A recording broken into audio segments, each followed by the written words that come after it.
Good morning everyone. Welcome back. Today we will discuss general adaptation syndrome.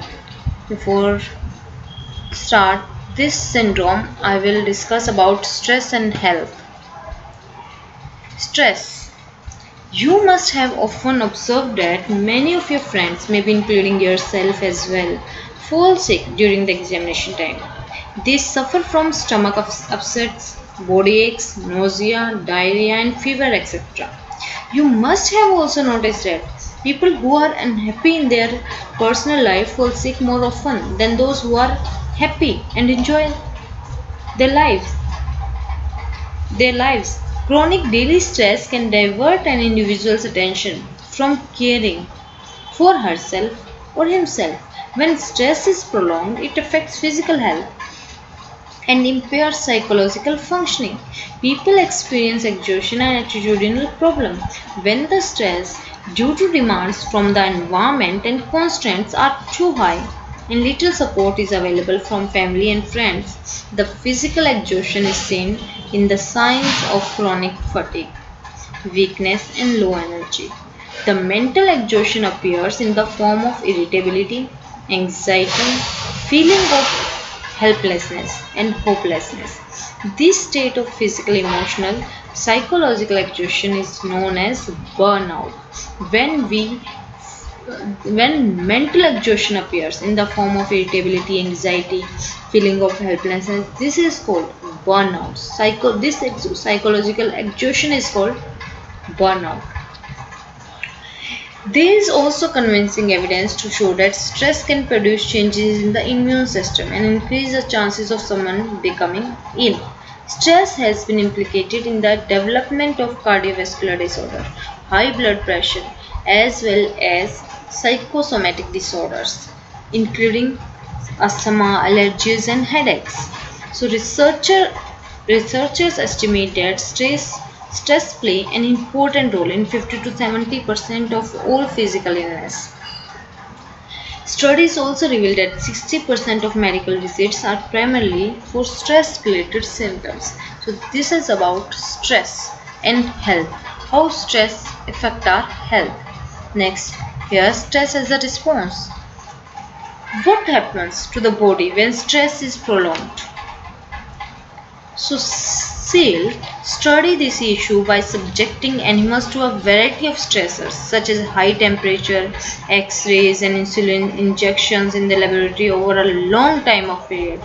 And he also observed patients with various injuries and illnesses in hospital. So he proposed two stress adaptation responses, general adaptation syndrome and local adaptation syndrome. In this, we will discuss about only general adaptation syndrome. In this syndrome, there are three stages: alarm stages, resistance, and exhaustion. Alarm stage means occurs when person recognizes threat and mobilizes resources. Resistance occurs when the stress is prolonged. Exhaustion occurs when body's resources are depleted. Here you can see one figure about these three stages adaptation to stress for both GAS and LAS. GAS general adaptation test and LAS means local adaptation syndrome.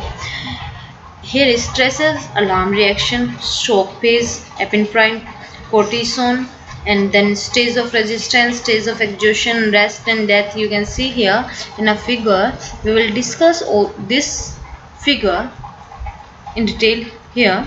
Start with alarm reaction. Initial reaction of the body. This is the initial reaction of body, fight or flight responses. Next, mobilizing of defense mechanism of the body and mind to cope with stressors. Then come to shock phase. The autonomic nervous system reacts. A release of epinephrine and cortisol, as you also have seen in figure also, epinephrine and cortisol in shock phase. Then counter shock phase, reversal of the changes produced in a shock phase. This is about counter shock phase.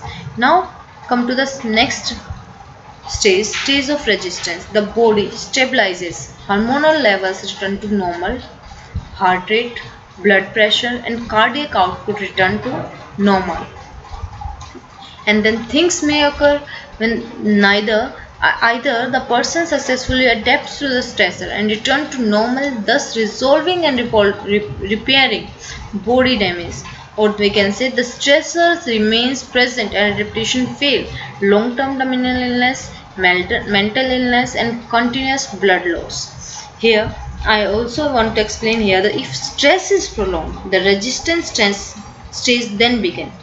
The parasympathetic nervous system calls for more cautious use of the body's resources, and the organism makes efforts to cope with the threat as through confrontation. Next stage is last, and the third one is stage of exhaustion. Occurs when the body can no longer resist stress and body energy is depleted. The body's energy level is compromised and adaptation diminishes. Body may not be able to defend itself and may not end to death. Then it may end to death. This is the last stage of exhaustion. Continued exposure to the same stressor or additional stressor drain the body of its resources and leads to the third stage of exhaustion.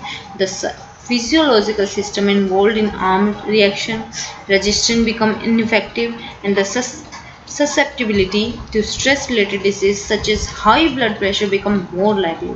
So, Seyle model has been criticized by assigning a very limited role to psychological factor in stress. Here,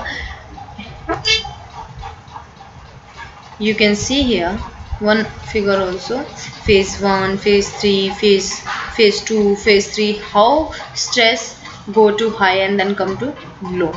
This is a figure of general adaptation syndrome. Stress resistance, and then stress occurs. The body's resistance to stress can only last so long before exhaustion sets in. So researchers have reported that psychological appraisal of events is important for the determination of stress. How people respond to stress is substantially influenced by their perceptions. So personality, biological constitutions. So this is about general adaptation syndrome. Next time we will move further. Thank you.